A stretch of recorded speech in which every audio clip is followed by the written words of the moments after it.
Okay, go on. Okay. You're Gerry Downing. Downing. Downing. You've been a driver here for 20 years here. Well, yeah, on and off. With Cricklewood for 20 years. Okay, Yes. for 20 years. And so right now you've literally come out of meetings with management with regards to putting forward an appeal over what has been a summary dismissal ending your contract. Yes. Which was a permanent contract. Yes. Employment contract that you had all these years. So is there anything you can tell us? I know that you might have restrictions, but what would you say from those meetings? I know everything's come out in the open already. There's even been protests outside here today when the meeting began. Did it begin at 2 o'clock? It began at 2:30. At 2:30. Okay. And so who was present at that meeting today? Well, there's two managers, and I'm represented by the convener, Steve O'Rourke, who's doing a good job in this case. And he's from Unite. He's the Unite convener for Metroline buses. And you actually are a Unite rep? No, I'm not a Unite rep. No. I'm just a political activist, as you might call. Okay. I have been a rep for Metroline in the past. Okay. So how is that meeting faring at the moment? It's faring fairly well. I mean, it does seem to be quite sympathetic. They're listening to our arguments. Of course, our arguments is that there's a hidden agenda behind the number of sackings that are taking place, and that is that the new drivers are taken on far lower terms and conditions than the existing drivers, and they're looking to replace the existing drivers with new drivers that obviously cost them far less, and that this is driven by the cuts in the budget of TfL. The government are slashing the budget for transport, and this is being passed on, and therefore the companies are slashing the terms and conditions of workers all over London, in fact, all over the country, obviously, but so on the bus. They're kind of giving into that pressure and culture and change.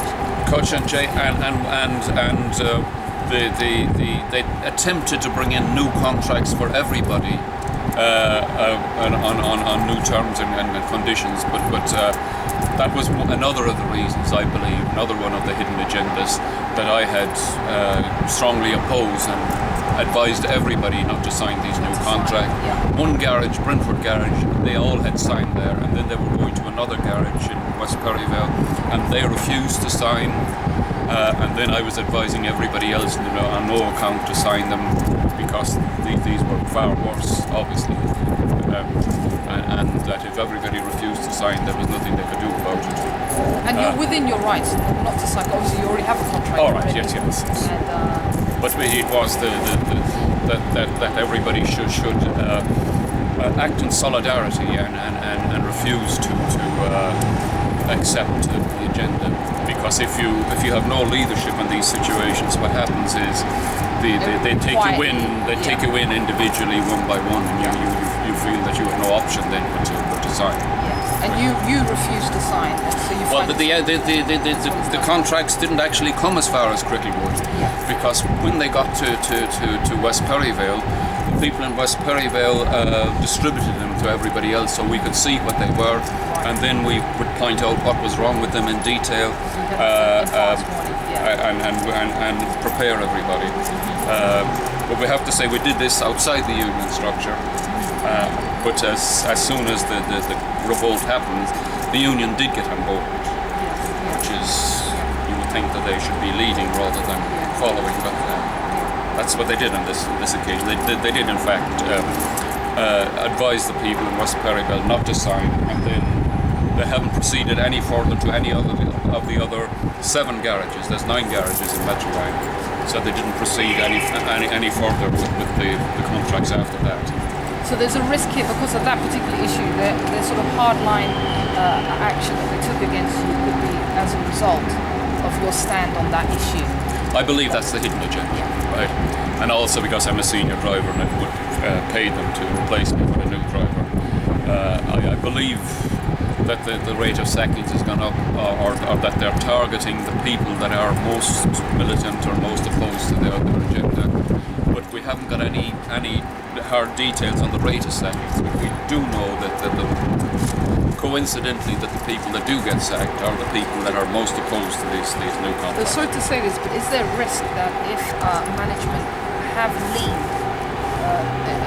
to taking this position, that they may be quietly be tempted to produce blacklisting of staff who may from bringing in these type of contracts or type of changes that they know that could be opposed by experienced drivers? It won't be a blacklisting as such. It will be what every management does everywhere. I mean, they will know who are the people that oppose their policies, because in every workplace there'll be a certain number of grasses who will immediately go to the management, and that's how the workplaces always work. They'll have a certain number of people who will finger who saying what, and they will go to the manager and they'll say, he said this, she said that, watch yourself here, these people are organising against you, etc., etc. Well, that's how it works the world over, isn't it? And were you able to discuss in the meeting so far them considering you being reinstated? Yes, I mean that's the whole meeting is nothing to do with any hidden agendas or anything. Yes. It's focusing entirely on the case itself, and on the incident with the disabled child, and the passenger complaints, and was it reasonable to regard this as a gross dismissal, etc. So that was what it's all.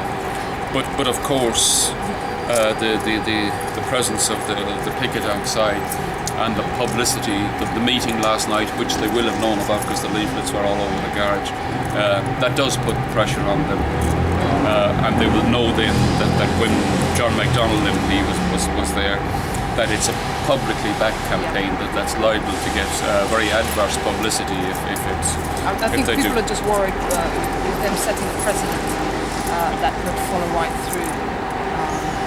There was garages. Yeah, there was two other drivers who had been sacked at that meeting last night. A third driver, Gloria, couldn't make it, but she had indicated that her situation was very similar. So was she a driver here? Or? She was a driver here. She was 19 years driver in Metroline.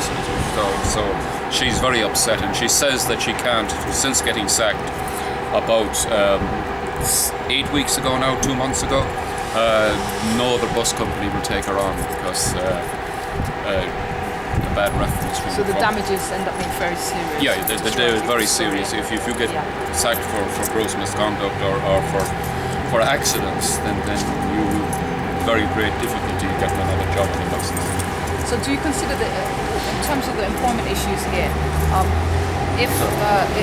hopefully you succeed, but if you want to succeed with issues here, that it could end up being an unfair dismissal, it could be a victimisation for you having been a member of a trade union, and victimisation for any of the...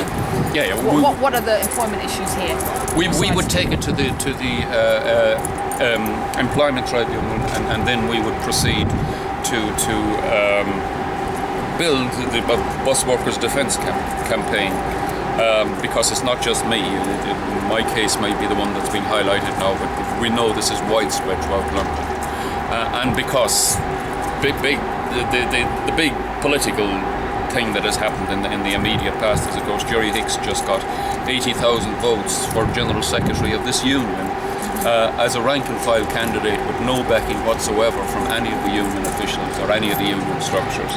So that's a big vote for a militant rank and file opposition. So we're so things are right. Aware that it's there, and that if we can give a lead, we think that it will happen. So that's our. And ideally, if you are reinstated, you'll be able to you'll continue the existing contract.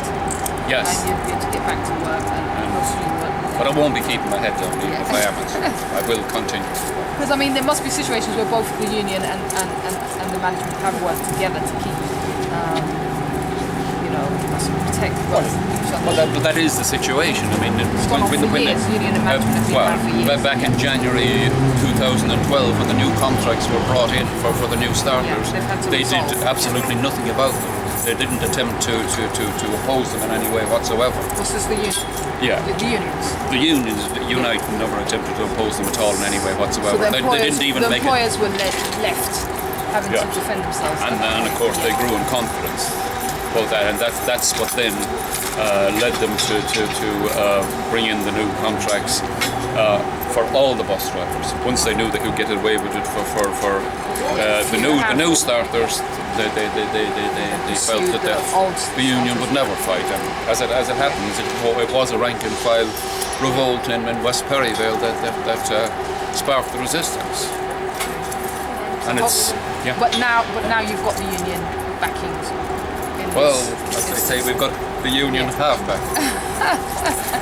They have to be pushed, kicking and screaming and when they know there's enough push from the bottom, then they know that it's in their interest to at least. Because you have an issue where if it did go to employment trial, could be breach of contract, could be harassment in terms of trying to force people into these contracts, indirect pressure. So legally, it could be a minefield. It could be a minefield, but the way this is going, it would. Even though they're trying to find minor incidents to exploit. Well, that would be the wider campaign about it. I'm not too sure that I would be able now at this stage to bring in the hidden agendas. Yes. The two aspects of the hidden agenda, which is the replacing the senior drivers with new drivers, and replacing getting rid of people who are opposed to the contracts entirely. That's the two aspects. I suppose I better go back in and get to. Thank you so much. All right, I wish no you problem. the best and wish you success. All right. And hopefully